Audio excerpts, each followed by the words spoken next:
ఈ రోజు మనతో పాటు ఉన్నారు పెయిన్ మేనేజ్మెంట్ డాక్టర్ సుధీర్ ధరా గారు. వారితో మాట్లాడతాం. నమస్తే సార్. నమస్కారం. ఏదైనా ఒక జాయింట్ పెయిన్ కానీ అరుగుదల కానీ ఏమన్నా వచ్చాయి అంటే చాలా మంది సర్జరీస్ చేయించుకుంటారు. దాంతోనే మనకు ట్రీట్మెంట్ సక్సెస్ అవుతుంది అనేసి అనుకుంటున్న రోజులు ఇవి. కానీ ఇప్పుడు మీరు ఒక చిన్న ఇంజెక్షన్ తోటి, అది కూడా వాళ్ళ బ్లడ్ లో ఉన్నటువంటి ప్లేట్లెట్స్ థెరపీ తోటే సమస్యను మేము తొలగిస్తామనేసి చెప్తున్నారు. ఇది నిజంగా చాలా ఆశ్చర్యం. ఇది సాధ్యమే అంటారా? అసలు మీరేం చెప్తారు? సాధ్యం అవునో లేదో మీరు కానీ ఇపియాన్కి వస్తే అర్థమైపోతుంది. ఎందుకంటే ఇపియాన్ నేను 2018 లో స్థాపించాను. బట్ ఈ ట్రీట్మెంట్ 2017 నుంచి కూడా చేస్తున్నాను. 2017 నుంచి కూడాను నేను ఎప్పుడైతే ఈ ట్రీట్మెంట్ ని ఇండియాలోకి తీసుకొచ్చినప్పుడు నాకు డౌటే మీలాగా.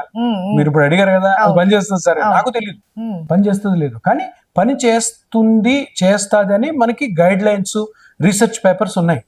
సరే, అంత రీసెర్చ్ చేసి వరల్డ్ లో అంతా కూడాను దీనికి మంచి పేరు ఉంది, ఎక్కువ ప్రాక్టీస్ లో లేకపోయినా కూడాను పేరు ఉంది అన్నప్పుడు ఈ ప్రాక్టీస్ ని మనము ప్రజల కోసము సింపుల్ ఇంజెక్షన్ తోటి అంత పెద్ద పెద్ద ఆపరేషన్లు చేయించకుండా చేయొచ్చు కదా అన్న ఒక మొండి ధైర్యంతో దిగిన 2 నెలలకే ఈ ట్రీట్మెంట్ లో ఉన్న అత్యద్భుతమైనటువంటి రిజల్ట్ ఏదో మనకు అర్థమైంది. నాకే కాదు, పేషెంట్స్ అందరికి. సో ఆ రోజు నుంచి ఈ రోజు వరకు మీ అతిశయోక్తి కాదు, ఈ మోకాళ్ళకి మటుకే ఇపియాన్ ఈ హాస్పిటల్లో, జూబ్లీ హిల్స్ లో హాస్పిటల్లో 60,000 మంది మోకాళ్ళ ట్రీట్మెంట్ నేను చేశాను. దాంట్లో 85 నుంచి 95%, అంటే 100కి 85 నుంచి 95 మంది ఎక్సలెంట్ గా ఉన్నారు ఈ 8 సంవత్సరాలు. ఇదే ప్రూఫ్. ఏంటి, వీళ్ళందరూ కూడాను నా దగ్గరకు వచ్చిన 60,000 మంది ఆపరేషన్ చెప్తే వేరే డాక్టర్ గారు అరే ఏదేదో ఇంజెక్షన్ తోనే అయిపోతుందంట, పేషెంట్ ఓన్ బ్లడ్ తోనే, మన ఓన్ బ్లడ్ తోనే అనుకో నా దగ్గరకు వచ్చిన ఈ 60,000 మంది, రోజుకి 40-50 కేసులు అవుతాయి మన దగ్గర. సో ఈ 60,000 మందిని నేను ట్రీట్ చేసి దాంట్లో 90% కంటే ఎక్కువ పేషెంట్స్ హ్యాపీగా ఉన్నారంటే అంతకంటే మనకి రుజువు ఏం కావాలి, అంతకంటే నమ్మకం ఇంకేం కలుగుతుంది. ఈ రోజు ఇప్పటికి కూడా ఆ రోజు నేను జూబ్లీ హిల్స్ లో 1 సెంటర్ తో స్టార్ట్ అయితే ఇప్పటికి సౌత్ ఇండియాలో 5 సెంటర్స్ ఉన్నాయి. హైదరాబాద్ లో 3 ఉన్నాయి, చెన్నైలో 1 ఉంది, బెంగళూరులో 1 ఉంది. సో ఇలాగ నేను పెంచుకుంటూ పోతున్నాను అంటే ప్రజలకి దీని మీద నమ్మకం ఉంది, దీనికి సక్సెస్ వస్తుంది కాబట్టి. ఇప్పుడు 1 year అయింది బెంగళూరులో పెట్టి, చెన్నైలో 2-3 సంవత్సరాలు అయింది పెట్టి. అక్కడ పేషెంట్స్, అక్కడ తమిళనాడు మొత్తంలో మనది ఒకటే సెంటర్, హైదరాబాద్ లో 3 సెంటర్లు, బెంగళూరు, కర్ణాటక అంతా కూడా ఒకటే సెంటర్. సో జనాల్లో అవేర్నెస్, అంటే ఒక మంచి పని జరుగుతున్నప్పుడు, ఒక మంచి పని, దాంట్లో ఎటువంటి చెడు లేదు. అంటే ఈ ట్రీట్మెంట్ లో కాంప్లికేషన్స్ లేవు, సైడ్ ఎఫెక్ట్స్ లేవు. ఎందుకు, చిన్న ఇంజెక్షన్ తో మీ ఓన్ బ్లడ్ తోనే ట్రీట్మెంట్ చేస్తే ఎందుకుంటే కాంప్లికేషన్. అదే సర్జరీ తీసుకోండి, మోకాలు సర్జరీ కానీ, స్పైన్ కానీ, షోల్డర్ కానీ, 100లో 20 మందికి ఫెయిల్ అవుతుంది. ఫెయిల్ అంటే ఏంటి, నరకయాతన పడే నొప్పి ఉంటుంది, అది కాక ఇన్ఫెక్షన్స్, బ్లీడింగ్, ఇటువంటివి. సో ఇవన్నీ అవాయిడ్ చేయడం కోసమే మన గవర్నమెంట్ ప్లస్ అమెరికాలో గానీ, FDA గానీ ఇవన్నీ రీసెర్చ్ చేస్తూ ఉంటారు. ఎనీథింగ్ ఈ రీసెర్చ్ లో బయటకు వచ్చింది ఏంటంటే, అరే ఈ మోకాలు అరిగిపోవడం అన్నది, ఈ షోల్డర్ నొప్పి రావడము, స్పైన్ నొప్పి, జబ్బులు కాదు కదా. జబ్బులు కానప్పుడు అంత పెద్ద ఆపరేషన్ చేసి ఆ లోపల మెటల్స్ పెట్టి సిమెంట్ వేసి అతికిచ్చి కాంప్లికేషన్స్ ఎందుకు లోన్ చేయాలని గవర్నమెంట్సే రీసెర్చ్ చేసి దీనికి పర్మిషన్ ఇవ్వండి అన్నాకే ఈ ట్రీట్మెంట్స్ వచ్చాయి. సో గవర్నమెంట్ పర్మిషన్ ఉన్న ట్రీట్మెంట్ చాలా సంవత్సరాల నుంచి ఉంది పర్మిషన్. దీనికి ఎవరు చేయలే, ఎందుకు, ఆ సర్జరీస్ ఎక్కడ తగ్గిపోతాయని, అంతే కదా. సో అది నేను మొండి ధైర్యంగా తీసుకొచ్చి దీన్ని స్టార్ట్ చేసినప్పుడు ఇప్పుడు ప్రజలందరూ కూడాను దీనికే చూస్తున్నారు. ఇప్పుడు ఆర్థోపెడిక్ డాక్టర్ దగ్గర కూడా పోయి ఒకటే అడుగుతున్నారు, సార్ ఆపరేషన్ గురించి మాకు తెలుసు, PRP మీరు చేస్తారా? ఇదేదో PRP అని అంటున్నారు కదా, మీరు చేస్తారా? సర్జరీ ఎందుకు, 60-70 సంవత్సరాల నుంచి నడుస్తుంది సర్జరీ. సర్జరీ గురించి ఎవరికి చెప్పాల్సి, వెళ్ళి మొత్తం తీసేసి మెటల్స్ పెడతారని, దాని గురించి ఆపరేషన్ చేసే డాక్టర్ ఎక్స్ప్లెయిన్ చేయాల్సిన అవసరం పేషెంట్కే ఎక్కువ తెలుసు. ఇప్పుడు అది అడగట్లా. ప్రతి డాక్టర్ దగ్గర పోయి, సార్ PRP అన్నది మీరు చేస్తారా? అప్పుడు ఏం చేస్తున్నారు డాక్టర్లు, అరే PRPకి ఇంత మంచి ఇది ఉంది కాబట్టి మనం కూడా నేర్చుకుందాం, మనం కూడా చేద్దామని. ఇప్పుడు ఏ కార్పొరేట్ హాస్పిటల్ పోయిన హైదరాబాద్ లో ఆర్థోపెడిక్ డాక్టర్సే PRP చేస్తున్నారు. ఇంకా అంతకంటే ఇది మంచి ట్రీట్మెంట్ అని, ఇది నమ్మచ్చు అని, ఆపరేషన్ లేకుండానే ఆపరేషన్ చేసే డాక్టర్లే చేస్తున్నారు కాబట్టి దీనికి తిరుగులేదు, ఇంకా దీనికి వెనక్కి చూడాల్సిన అవసరమే లేదు. ఎందుకంటే కాంప్లికేషన్ లేదు, సైడ్ ఎఫెక్ట్ లేదు, చిన్న ఇంజెక్షన్ తో మీరు మళ్ళీ నార్మల్కి వస్తారు. ఎటువంటి కత్తి పడాల్సిన అవసరం లేదు, ఎటువంటి ఆపరేషన్ కాంప్లికేషన్స్ లోన్ అవ్వాల్సిన అవసరం లేదు, నొప్పితో ఉండాల్సిన అవసరం అంతకంటే లేదు. మీరు ఇంత ధీమాగా చెప్తున్నారు, కానీ కొన్ని అలిగేషన్స్ వస్తున్నాయి దీని మీద. కొంతమంది, అందరూ కాదు, కొంతమంది డాక్టర్స్ దీన్ని ఫేక్ అనేసి అంటున్నారు. కొంతమంది కాదు, ఒకే డాక్టరు. అంటే ఒకటేంటంటే ఒక మంచి పని జరుగుతున్నప్పుడు రాళ్లు పడతా ఉంటాయి, తప్పదు. ఎందుకంటే ఇప్పుడు నేను ఈ ట్రీట్మెంట్ స్టార్ట్ చేసి నాకు ఏ పేషెంట్ రాకుండా, చాలా బీద పరిస్థితుల్లో ఎవరు లేకుండా నాకు నేను ట్రీట్మెంట్ స్టార్ట్ చేసి కొన్ని రోజులు దాన్ని మూసేస్తే అందరూ బాగా డాక్టర్ సుధీర్ బయటికి అన్నారు అట్లా, డాక్టర్ సుధీర్ బాగా ట్రై చేశాడు కానీ కుదరలేదని నన్ను ధైర్యం ఇస్తారు. అదే మనం సక్సెస్ అవుతున్నాం అనుకో, మండుతుంది అనమాట, ఎక్కడో మంట స్టార్ట్ అవుతుంది. ఎందుకు స్టార్ట్ అవుతుంది అంటే, అరే ఈ ట్రీట్మెంట్ తోటి, ఈ డాక్టర్ గారు చేసే ట్రీట్మెంట్ తోటి ప్రజలందరూ కూడా పిఆర్పి సైడే వెళ్ళిపోతుంటుంటే ఆపరేషన్లు ఎప్పుడు చేయించుకుంటారు? ఆపరేషన్ల కోసమే కొన్ని స్టడీస్ ఉన్నాయి, అంటే కొన్ని మెడికల్ కోర్సులు. ఆపరేషన్ల వల్లనే చాలా కార్పొరేట్ హాస్పిటల్స్ స్టాండ్ అవుతున్నాయి, వాళ్ళు మేజర్ ఇన్కమ్ అవే అని అందరు అనుకోరు, ఒకరో ఇద్దరు. వీళ్ళు ఎట్లాంటి వాళ్ళు అంటే, వీళ్ళు ఒకప్పుడు లైమ్ లైట్ లో ఉండి ఇప్పుడు బ్యాంక్రప్ట్ అయిపోయారు. బ్యాంక్రప్ట్ అంటే రోడ్డు మీదకి వచ్చేసే పరిస్థితులు ఉన్నారనమాట. అప్పుడు ఏం చేస్తారు, ఎవరిని ఏమందాము అని. ఇప్పుడు గెలిచిన ప్రభుత్వం మీద ప్రతిపక్షం రాళ్ళు వేస్తా ఉంటది, ఎందుకు? వాళ్ళకి పవర్ లేదు కాబట్టి. అదే విధంగా ఇప్పుడు ఎవరైతే సక్సెస్ఫుల్ ఉన్నారో వాడి మీద రాళ్ళు వేస్తుంటారు.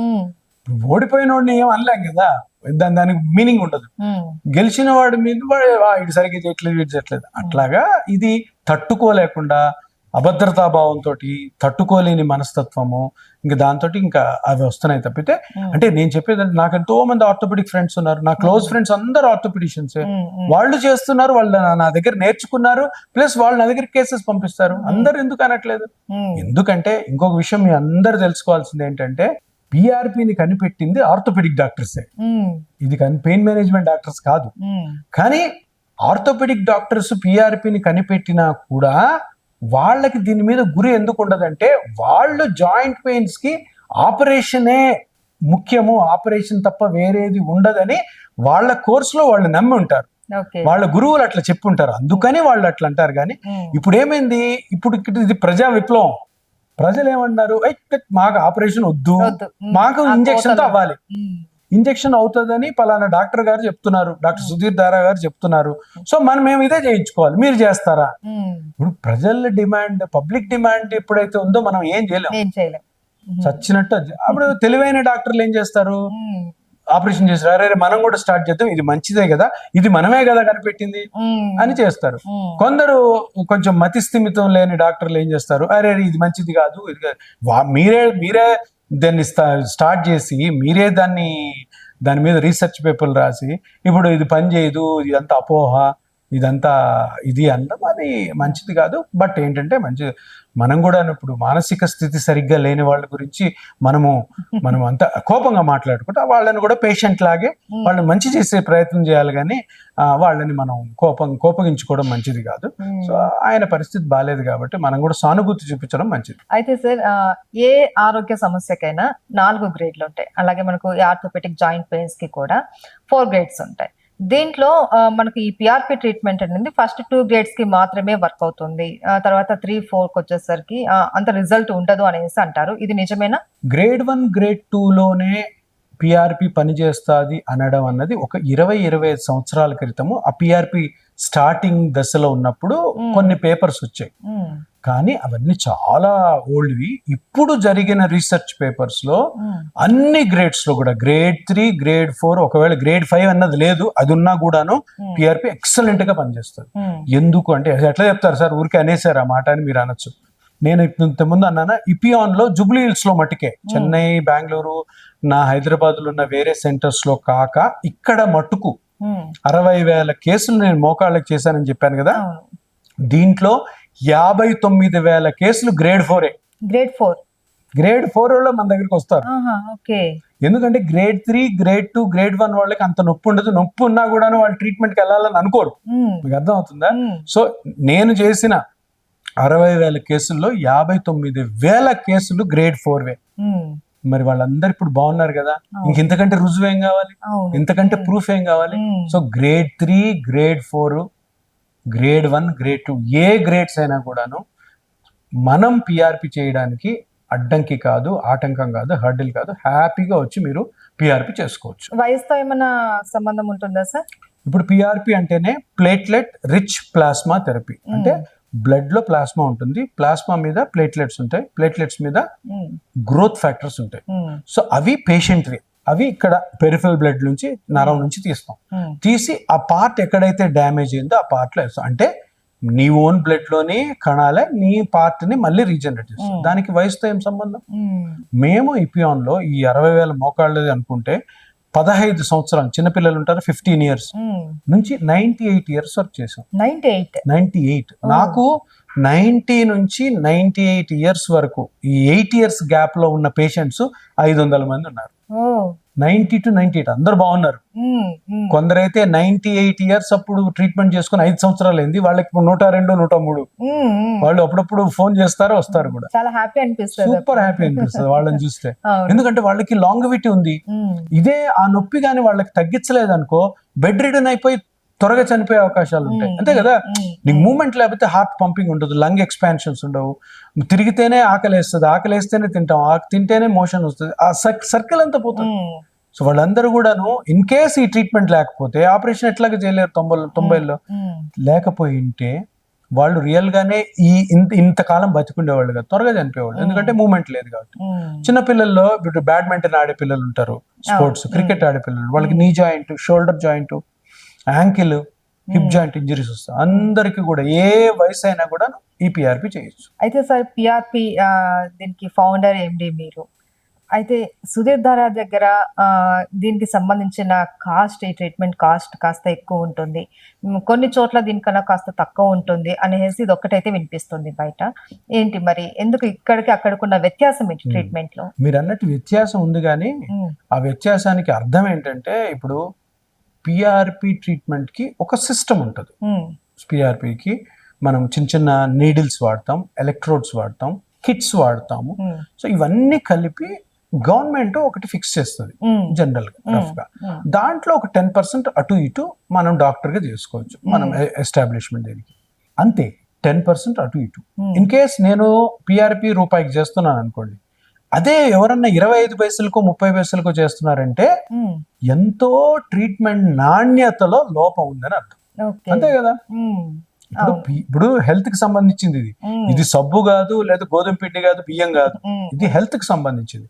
హెల్త్ కి సంబంధించినప్పుడు ఆ 1 రూపీ నేను ఏదైతే చెప్తున్నానో దానికి 50 పైసలు ఒకదానికి, 70 పైసలు ఒకదానికి, 10 పైసలు ఒకదానికి, 10 పైసలు డాక్టర్ గారు ఫీజు ఉంటది.